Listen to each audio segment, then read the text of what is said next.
Bonjour, nous avons la chance de rencontrer Maître Aminata Sonko qui nous reçoit dans son cabinet. Maître Sonko, bonjour. Bonjour Franck.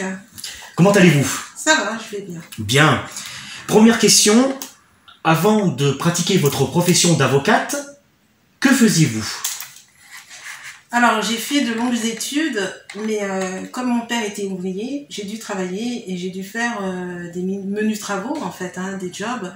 Et finalement j'ai eu très vite la chance d'être découverte par des associations africaines. Donc j'ai fait beaucoup de militantisme africain et j'ai beaucoup voyagé. J'ai fait des séminaires, des conférences et j'ai été repérée, notamment par des institutions. Donc j'ai eu un contrat au départ au sein du conseil régional Rhône-Alpes. J'étais attachée territoriale, mais j'étais vacataire. Et puis ensuite je suis allée j'ai travaillé avec, à l'époque c'était Jean-Jacques Kéran, donc c'était président de la région. J'étais à son cabinet. Je faisais ce qu'on appelle communément le nègre, c'est-à-dire que je répondais aux justiciables et donc j'avais la plume du président. Ensuite, toujours cette plume, j'ai pu faire du journalisme.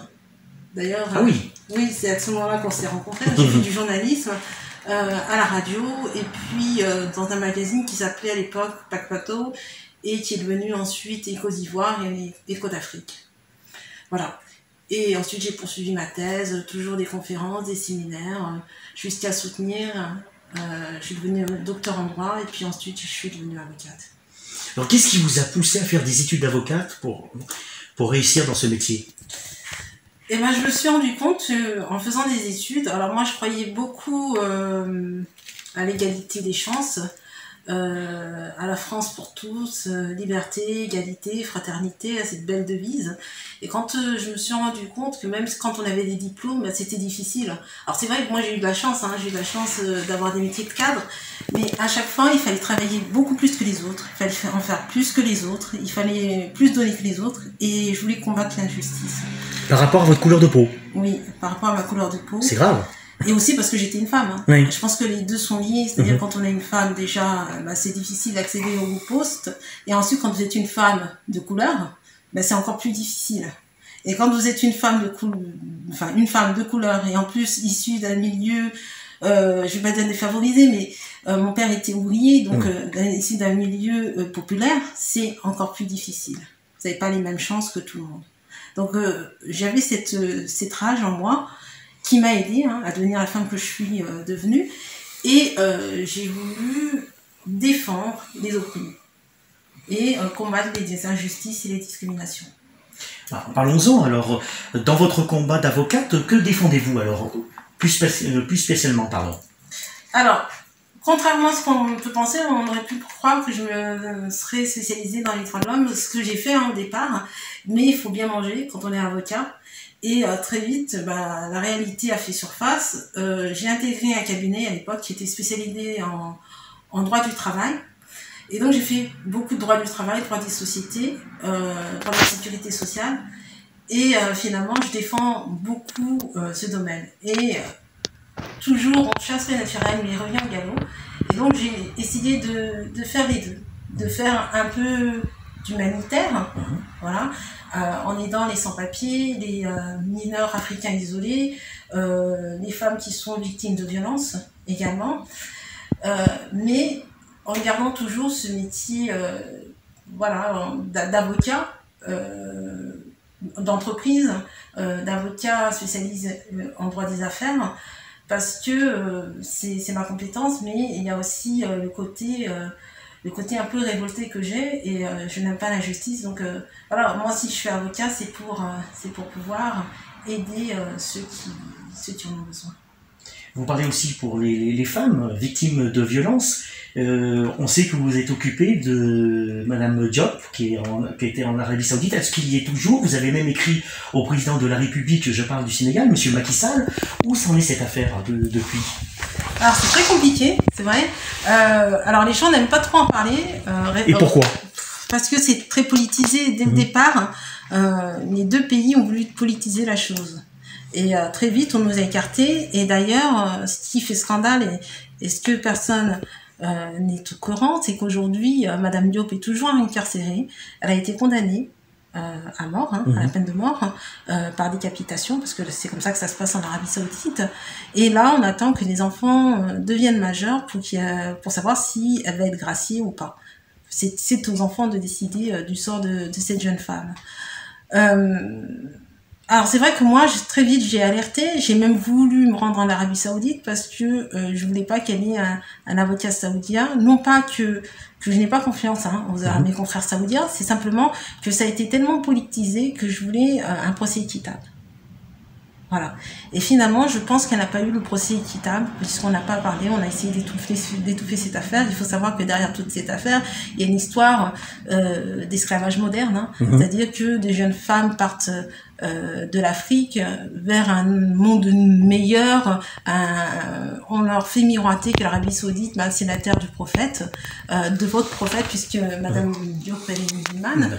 Et on lui dit, mais là-bas, les gens vont bien s'occuper de vous, puisque c'est la terre du prophète, vous serez comme au paradis, quoi. Exactement. Bien logé, bien nourri, etc. Alors que c'est tout l'inverse. Quand vous arrivez, on vous prend votre passeport, vous n'avez plus le droit de parler, votre maître devient votre chef, enfin votre chef d'entreprise, enfin votre employeur est votre maître en tant que tel, et vous n'avez plus aucun droit.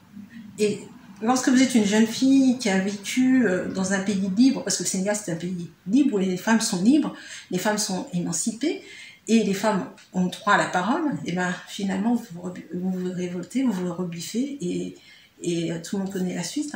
Elle n'a pas supporté ce rôle de servante, et puis malheureusement elle a retenu de tourner un coup contre sa patronne, et celle-ci a été condamnée pour cet acte. Voilà. Alors je ne défends pas cet acte en tant que tel, je dis simplement que chacun a le droit à un procès équitable, et que tous les paramètres doivent être étudiés afin qu'on puisse accorder à la personne, ou en tout cas condamner la personne à juste peine.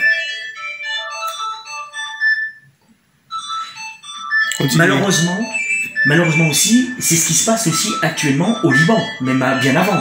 Franck, reprends la question, s'il te plaît. Pardon ? Reprends la question. Alors attends. Je pensais pas que le téléphone allait sonner, mon Dieu. Parce qu'il m'a fait couper l'élan en plus. Parce que j'étais dans mon élan, dans mon truc et tout. C'est bon ? Malheureusement, c'est ce qui se passe actuellement au Liban, même avant et pendant ce qui se passe au Liban. Comme pour Madame Diop. Oui.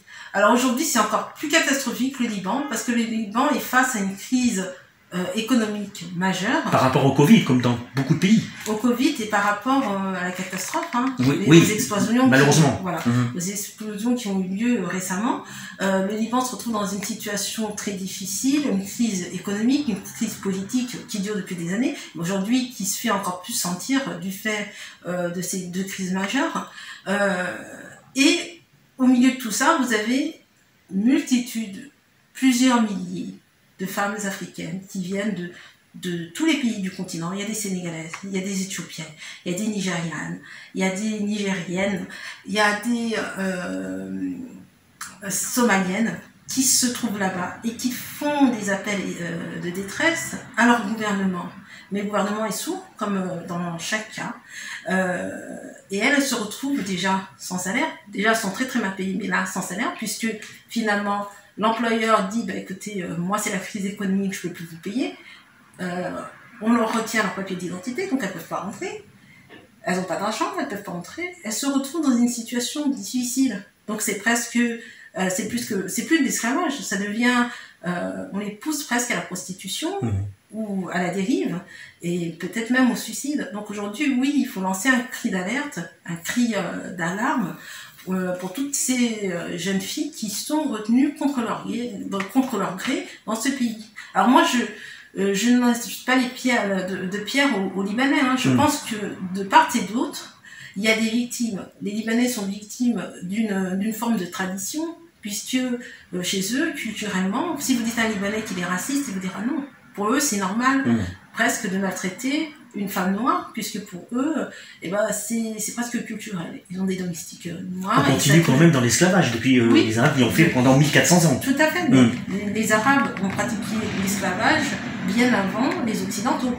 Et culturellement, Et il faut savoir qu'en Mauritanie, l'esclavage officiellement a été aboli en 1980, mais aujourd'hui on se rend compte que ça n'a jamais été aboli, puisqu'il y a des associations qui dénoncent encore l'esclavage qui se déroule en Mauritanie. Donc c'est pour ça que je dis dans les pays arabes ou arabo-musulmans, c'est devenu une tradition. Et c'est d'autant plus difficile et délicat que les gens ne se rendent même pas compte de leurs bêtises. Ils se rendent même pas compte à la fois que c'est du racisme, et que c'est même plus que du racisme, c'est de la maltraitance. Et c'est tragique, puisque finalement, il faut rééduquer la population.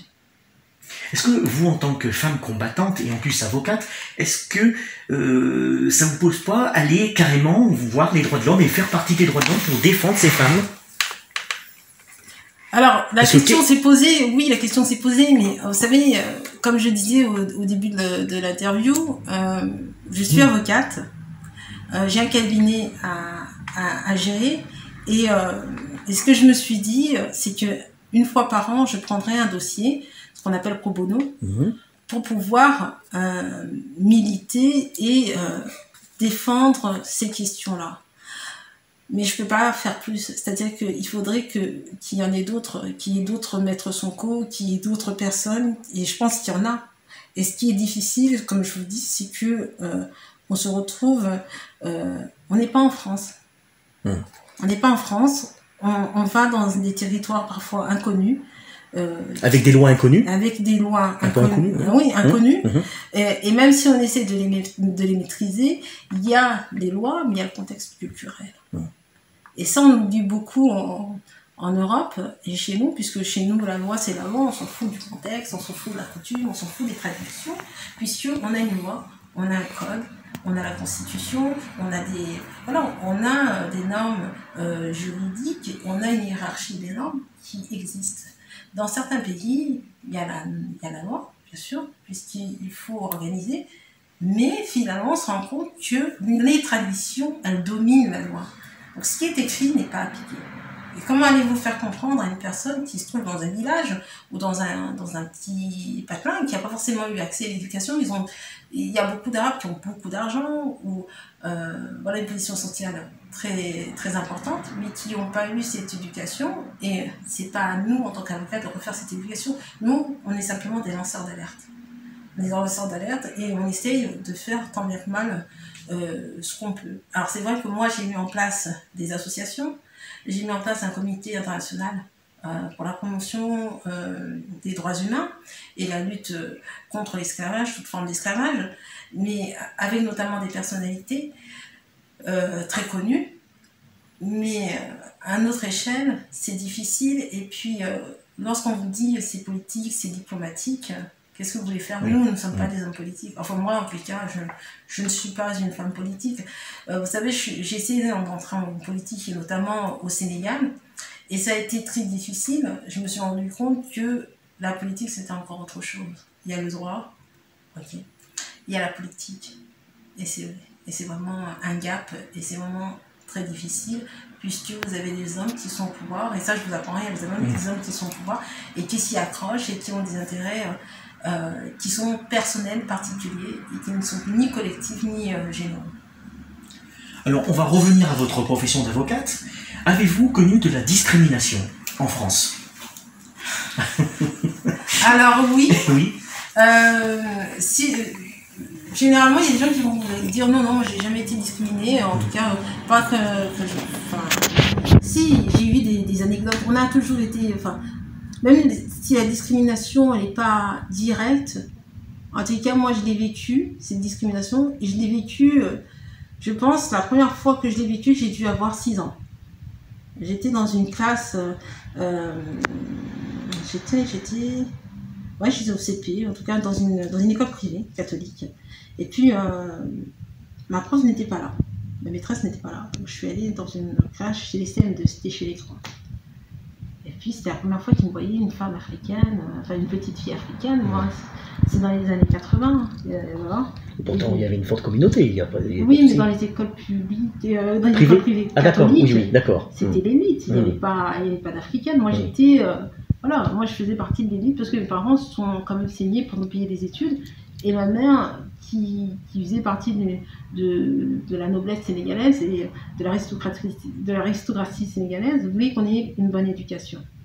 Donc elle nous a payé l'école catholique. Et puis j'arrive là-bas et on me dit « Oh, mais tu viens de quel pays ?» Et moi je savais, mais pour moi c'était la France. Je lui dis « Mais moi je suis française. » Bien sûr. Et puis ils me disent non, non, non, mais tes parents viennent de quel pays? Tu viens bien d'un pays, etc. Alors ils m'ont fait tout le globe. Mais je ne voulais pas répondre. C'est-à-dire que tous les pays, puis au bout d'un moment je lui dis Sénégal. Ils me disent ah, c'est Dakar, etc. Alors, et je ne voulais pas répondre. Et puis au bout d'un moment, je leur ai dit écoutez, je n'ai pas envie de répondre à ces questions, moi je suis française, etc. Donc elle a été mal à l'aise et puis elle s'est ravisée. Et puis le lendemain, j'explique ça, enfin même le soir, j'explique ça à ma mère. Et puis elle fait un courrier à la prof. À l'époque, c'était comme ça que ça se faisait, on faisait un courrier. Et puis je le ramène, et puis finalement, personne après m'a posé de questions. Sauf que j'arrive en 3e, oui, là encore, autre discrimination, c'était toujours au moment des orientations, et on me dit qu'est-ce que vous voulez faire dans la vie. Et tout le monde, on avait des tables rondes, et donc c'était encore petit groupe. Moi j'ai créé avocate, naïvement, parce que pour moi c'était l'égalité genre, c'est parce que de toute façon on nous posait la question, et qu'on avait le droit d'avoir des rêves. Ah bien sûr. Et donc, à 14 ans... C'est réalisé en plus. Oui, à 14 ans, j'écris avocate. Et puis, j'ai ma prof qui était d'origine allemande, je me souviens d'elle, Madame Nakache. Elle arrive, et puis elle me regarde pendant 5 minutes. Et puis elle me dit, mais... Je lui dis, puis, au bout d'un moment, c'était énervant comme situation. Et je lui dis, mais madame, qu'est-ce qui se passe? Et elle me dit, oh, non, non, non, rien, mais ça me paraît étrange. Pourquoi vous avez créé avocate? C'est ce que je veux faire. Oui, mais bon, moi je pense que vous n'avez pas le profil pour être avocate. Je lui dis, mais pourquoi? Oh, mais non, non, non, non, non. Donc elle ne savait pas quoi dire. Et puis à la réunion pour voir un prof, elle demande à ma mère, elle était étonnée. Oui, comment ça se fait, votre fille veut faire avocate? Et elle était restée là-dessus. Non, elle ne peut pas faire avocate en France, vous n'imaginez pas. On n'a jamais vu ça, etc. Vous imaginez, noire avocate en France, etc. C'est quand même incroyable. C'est pas possible. Donc ils ont poussé ma mère à me signer une orientation. Mais moi, j'ai rien compris. Donc, j'arrive en bac professionnel. Je ne sais même pas, c'était la filière professionnelle. Et puis, j'arrive, et puis les gens, les professeurs, elles sont là-bas, elles me disent, mais qu'est-ce que vous faites là? J'ai dit, mais pourquoi? Qu'est-ce que je fais là? Mais moi, je ne sais pas ce que je fais là, en fait. C'est parce que, vous savez, quand vous êtes mineur à 14 ans, 15 ans, vous ne décidez pas. C'est vos parents qui décident, qui signent pour vous. Je dis, mais c'est mes parents qui ont signé. Donc, j'ai convaincu mes parents, ils me disent, mais en gros, votre fille, elle n'a rien à faire ici, qu'est-ce qu'elle fait là? Et je suis tombée sur des profs formidables. Alors, j'aime bien raconter cette histoire parce que autant je suis tombée sur une femme, je ne sais pas si elle était raciste, peut-être un peu raciste, avec des préjugés, qui s'est dit, une noire ne sera jamais avocate en France. Et autant je suis tombée sur... Et elle ne va jamais dire, bien sûr, aussi, voilà. Elle ne va jamais dire que je suis raciste. Voilà, ouvertement, elle ne le dira pas. Mais je l'ai revue plus tard, et elle était très gênée, elle n'a pas pu me regarder dans les yeux. Donc elle s'est rendue compte de son erreur. Mais heureusement que je ne l'ai pas écoutée. Et d'ailleurs, ça m'a aidée, puisque à chaque fois que je pensais à Madame Nakache, je me disais, je vais lui montrer qu'une noire peut être avocate en France. Et ça m'a aidée dans mon combat, en fait, hein, pour devenir la femme que j'ai décidé d'être. Et oui, comme je le disais, autant vous avez des profs qui sont vraiment incompétents, je dirais, autant vous avez des profs qui sont formidables. Moi, je suis tombée sur des profs vraiment formidables et ils m'ont aidé à devenir la femme que j'ai voulu être. Ils m'ont dit, Aminata, de toute façon, vous avez des compétences, vous êtes intelligente. Vous voyez, les notes que vous avez, c'est incroyable. Donc, continuez et vous deviendrez avocate. Donc, ensuite, j'ai intégré l'IUT, carrière juridique. Et j'ai intégré ensuite la fac de droit pour devenir avocate. Puisque à l'époque, j'avais le choix entre le DUT et le DUG. Mais je voulais faire un DUT, voilà. Quelque part parce qu'on m'avait dit que le DUG c'était un diplôme sans être un diplôme. Et donc je voulais avoir un diplôme professionnalisant. Et puis je me suis rendu compte que les carrières professionnelles, elles n'étaient pas forcément... Enfin, elles étaient toujours utiles. C'était toujours utile de savoir, je sais pas, moi, taper l'ordinateur. Aujourd'hui, par exemple, si j'ai pas ma secrétaire, je peux taper un courrier. Si j'ai pas... Voilà. Et moi, pour moi, ça a été très enrichissant comme carrière. Alors c'est vrai que j'ai perdu 1 an. Mais qu'est-ce que c'est qu'1 an dans une vie? C'est rien du tout. Donc ensuite, j'ai fait ma licence, j'ai fait ma maîtrise, j'ai fait mon master, j'ai fait mon doctorat. Voilà.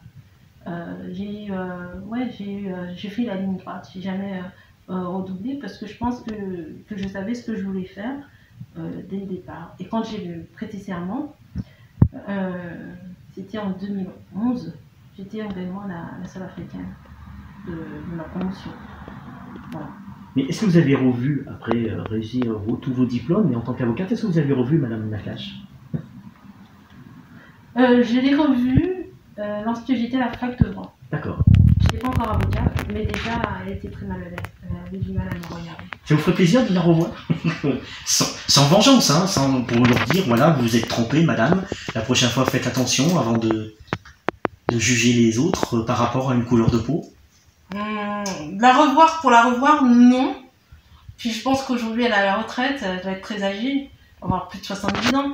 Mais, et puis je suis passée à autre chose. Aujourd'hui, mon combat, c'est de dire à toutes les jeunes filles, vous avez le droit de vouloir être la femme que vous voulez être.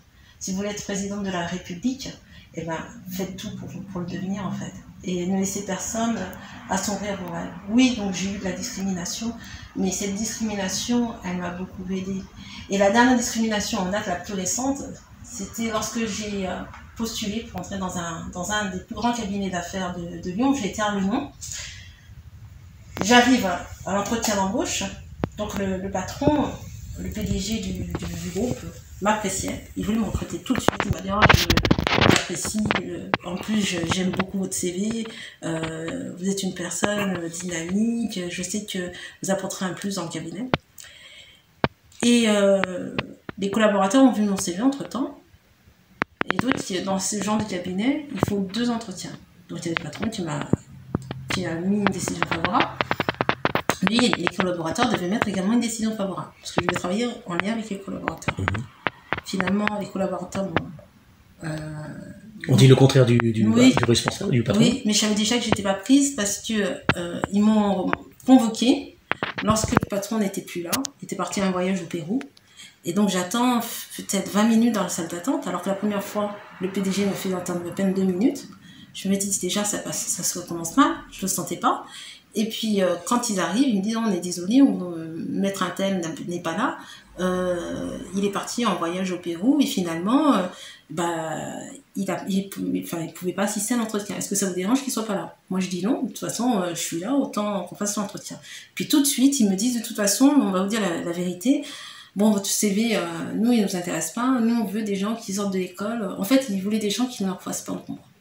Et ils m'ont fait comprendre que moi, j'allais leur faire trop d'ombre au cabinet. Mais quel genre d'ombre si vous voulez... Ils m'ont dit, de toute façon, premièrement, si nous dérange, c'est que votre CV est trop africain, il y a trop d'africanité. Je lui ai dit, mais de toute façon, je vais pas changer c'est incroyable. Ouais. Il y a trop d'africanité sur votre CV. J'ai dit, écoutez, nous, ça nous intéresse pas. Je lui ai dit, ah bon? Et je lui ai dit, mais c'est pas du tout les coups que j'ai eus. Au contraire, c'est pour ça que vous avez un côté internationaliste, et droit des affaires internationales. C'est d'ailleurs pour ça que mon CV était intéressant pour le PDG. Oui, mais puis vous voyez, comme vous répondez, vous allez nous faire de l'ombre. En gros, vous pouvez prendre votre plaque et aller vous installer. Donc moi, j'étais nouvelle dans le métier. Je me suis dit, bon, écoutez, et c'est là que je rencontre mon mentor, Maître Bacagnan. Et c'est lui qui m'a appris tout ce que je connais dans le métier d'avocat. Donc j'en suis reconnaissant. Et oui, alors avec lui, et lui, c'est vraiment, ça a été mon mentor, parce que lui aussi a vécu une histoire personnelle, beaucoup de discrimination. J'ai même été son avocat devant le Conseil de l'Ordre, parce qu'on a dû défendre un des confrères qui avait du mal à gérer son cabinet et qui avait une procédure collective, ce qu'on appelle des procédures de liquidation judiciaire. Et dans ce cadre-là, c'est vrai qu'il a pris sa plume et il a écrit bon, c'est encore une tentative de déstabilisation d'un des confrères africains, et ça montre la politique, je ne sais plus ce qu'il avait dit, raciale ou racialiste du barreau. Et c'est vrai qu'à l'époque, au sein du barreau, et d'ailleurs toujours aujourd'hui, personne, on n'a aucun confrère d'origine africaine qui est Conseil de l'Ordre. Il y a même du racisme dans votre profession, donc. Je sais pas si ou de la discrimination, on va pas dire du racisme, de la discrimination, comme ça fera... Oui, il y a une forme de discrimination oui, par rapport aux couleurs de peau. Moi, oui, il y a de la discrimination. Mais c'est du racisme quand même. Il y a de la discrimination, oui. Et puis je l'avais démontré par A plus B, puisque à l'époque, j'avais réussi à obtenir la relaxe de ce confrère, voilà, qui était mon mentor. Et quand il m'a demandé de le défendre, je lui ai dit, mais moi, je viens juste d'arriver. J'avais à peine 2 ou 3 mois de barre et je l'ai défendu. Et j'avais dit au Conseil de l'Ordre, je leur ai dit, écoutez, si... qui était transformé en conseil de discipline, et je leur ai dit, mais si vous nous installez une muselière et que vous dites à chacun d'entre nous, parce qu'on est noir, on n'a pas le droit de s'exprimer et de faire valoir nos opinions, et notamment au niveau de la discrimination, et bien dans ce cas-là, on n'est plus avocat. Qu'est-ce que je vais dire, moi, à un de mes clients qui vient, qui me dit, mon patron m'a discriminé, et j'ai été victime de discrimination raciale. Parce que je suis noire, je suis ouvrier, je voulais devenir cadre, et j'ai eu le diplôme pour devenir cadre, mais je ne peux pas. Donc je fais quoi finalement? J'ai dit à mon client, bah écoutez, non, mais il n'y a pas de discrimination en France, ça n'existe pas. Parce que nous, on est avocat, on n'est pas discriminant. Donc finalement, on a obtenu gain de cause. Et aujourd'hui, je suis heureuse de voir que les choses ont évolué, qu'il y a des confrères qui ont réussi à avoir des collaborations dans certains cabinets dits occidentaux. Puisqu'à l'époque, nous, on est obligés de passer par ce mentor-là, par Maître Bakaya, pour avoir notre stage. Moi, si ce n'était pas Maître Bakaya, je ne sais pas si j'aurais eu un stage, en tout cas. Pas à Lyon. Peut-être à Paris, peut-être ailleurs, mais à Lyon, c'était très difficile. Voilà. Et aujourd'hui, c'est beaucoup moins difficile parce que Maître Bakaya s'est battu, parce que je me suis battue, parce que d'autres confrères, notamment un qui est aussi avant l'un comme moi, M. Chibaba, s'est battu. On s'est tous battus, on a tous été soudés et... Vous avez créé une association alors? On a créé une association à l'époque qui s'appelait ACT Pro Neuro. C'était Action contre les discriminations professionnelles. Je crois des Noirs de France, un truc comme ça. Et donc c'était cette association, elle est un peu en sommeil aujourd'hui puisque Maître Paquet étant vieillissant, c'est devenu difficile. Et puis on est tous un peu dispersés et finalement, aujourd'hui, je ne veux pas dire que les avocats sont moins discriminés, mais il y a moins d'affaires comme ça. Je pense qu'ils font plus attention. En tout cas, mais ça se dit moins. Voilà. Vous avez quand même fait bouger les choses par rapport à... Ouais. Aujourd'hui, c'est pas comme il y a 10 ans. Maître Sanko, quels sont vos projets d'avenir? Voilà, il y en a beaucoup. En 2 mots, c'est plus axé sur l'Afrique. Plus axé sur l'Afrique avec beaucoup plus de social. Particulièrement au Sénégal, en tant que femme sénégalaise. Oui, notamment au Sénégal. En tout cas, on commence par le Sénégal, parce qu'on ne peut pas se disperser. L'Afrique, c'est 55 pays. Voire 56, ça dépend comment ça se passe. Mais bon, 55 pays, en tous les cas. Et voilà, moi, c'est le Sénégal, parce que de par mes origines et de par l'histoire de mes ancêtres. Voilà. Et notamment beaucoup d'actions sur les femmes sénégalaises.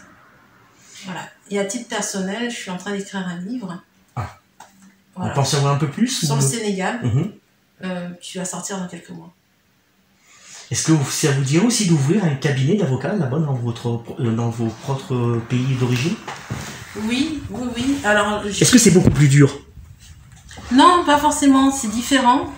Ça peut être beaucoup plus dur parce que le cadre est différent et parce que j'y ai pas grandi. Voilà. En France, c'était beaucoup plus simple parce que j'avais mes réseaux, j'avais mes repères. Non pas que j'ai pas mes repères sur Dakar, mais le Sénégal c'est encore différent. Et puis quand vous arrivez dans un pays qui est le vôtre, de par vos racines, mais qui n'est pas le vôtre forcément de par votre enfance lointaine, on va dire ça comme ça, mais qui n'est pas le vôtre de par votre enfance lointaine, c'est toujours mal vu, c'est-à-dire que les confrères vous regardent toujours d'un air un peu défiant. Alors ils vont vous souhaiter la bienvenue, puisque c'est le pays de la Teranga, mais finalement, il faut faire votre place, il faut vous battre. Alors c'est un autre combat qu'on va mener, mais moi je ne vais pas à la guerre, ni prendre des dossiers de mes confrères, parce que je pense que les confrères sénégalais, et je sais que les confrères sénégalais sont très compétents. Moi, si j'y vais, c'est simplement pour être une interface entre les clients qui sont ici et leur volonté de s'installer là-bas. Et j'ai de plus en plus de demandes Et c'est ce qui m'a poussée en fait à vouloir m'installer. J'ai de plus en plus de demandes, soit d'expatriés français, soit de personnes comme moi, d'origine sénégalaise, qui veulent investir et qui veulent faire appel à un confrère qui comprend leur réalité et qui a le même vécu qu'eux. Ok, une dernière question. Est-ce que vous voulez dire quelque chose que j'aurais oublié de vous demander, mais à vous qui vous tienne à cœur? Moi, simplement, par rapport à mon portrait, simplement que les gens ne pensent pas que les choses sont aussi simples. Parce qu'aujourd'hui, j'ai l'impression que beaucoup de personnes pensent que, oui, mettre son coup et y arriver en claquant des doigts, ou ça a été simple pour elle. Non, ça a été compliqué, c'est une lutte de tous les jours. Et même aujourd'hui, on a l'impression que je suis plus posée, que les choses vont mieux. Oui, c'est vrai, elles vont mieux qu'il y a 5 ans, qu'il y a... parce que ça fait presque 8 ans que j'exerce, qu'il y a 8 ans, mais tous les jours, il faut se battre. Et j'aimerais dire une chose que je n'ai jamais dite, c'est-à-dire que je me suis battue pour être avocat, mais il faut se battre aussi pour rester avocat. Et c'est ça qui est le plus difficile. Il faut se battre pour rester avocat, il faut se battre pour développer ses affaires. Et on est vraiment des chefs d'entreprise. C'est pas qu'un cabinet, on doit défendre nos clients, mais on doit défendre aussi son cabinet, son image, tous les jours. Et tout ce qu'on va dire, tous les mots qu'on sort ont une portée. Voilà. Laquelle ou lesquelles? Je sais pas. Ouais. Voilà. Qu'est-ce qui t'a poussé à devenir avocate? Voilà. Dans votre combat d'avocate, que défendez-vous? Ouais. D'accord? Avez-vous conscience que vous faites partie de la minorité des femmes africaines inscrites au barreau de Lyon? Ouais. D'accord? Et même de Dakar. Hein. Avez-vous une forme de discrimination? Faut pas avoir peur, hein? Faut balancer, hein?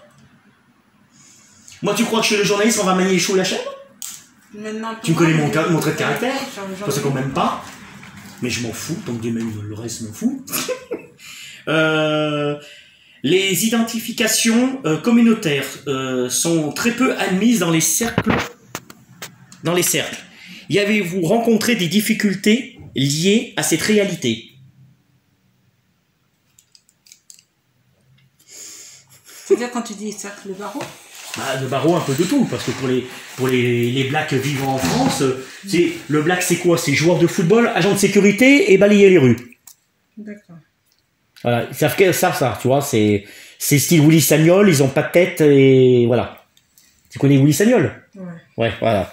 Et personne a manifesté contre le racisme. Hein. Bon, mais c'est pas grave, c'est du racisme démocratique pour ces gens. Et on va parler aussi, tu as défendu Madame Diop en Arabie Saoudite. Ah oui, et je voulais parler du Liban, que tout le monde... Oui, à part avocate. Maintenant... Non, mais je sais, mais tu sais qu'il y a beaucoup de domestiques. Et aujourd'hui, les Libanais ne peuvent plus les payer. Donc, elles sont encore victimes d'esclavage et d'une autre forme de maltraitance. Donc, c'est toujours d'actualité. Non, oui, c'est toujours d'actualité. Mais de toute façon, elles sont mal payées. Si tu veux, mais... Bon, elles sont toujours esclaves. Même, t'as vu, quand ils arrivent à l'aéroport, Ouais. tu n'as pas vu ce reportage? Merci Maître Sanko de nous avoir donné cette interview. On vous souhaite une très bonne continuation. Merci, Franck. Merci. Au revoir.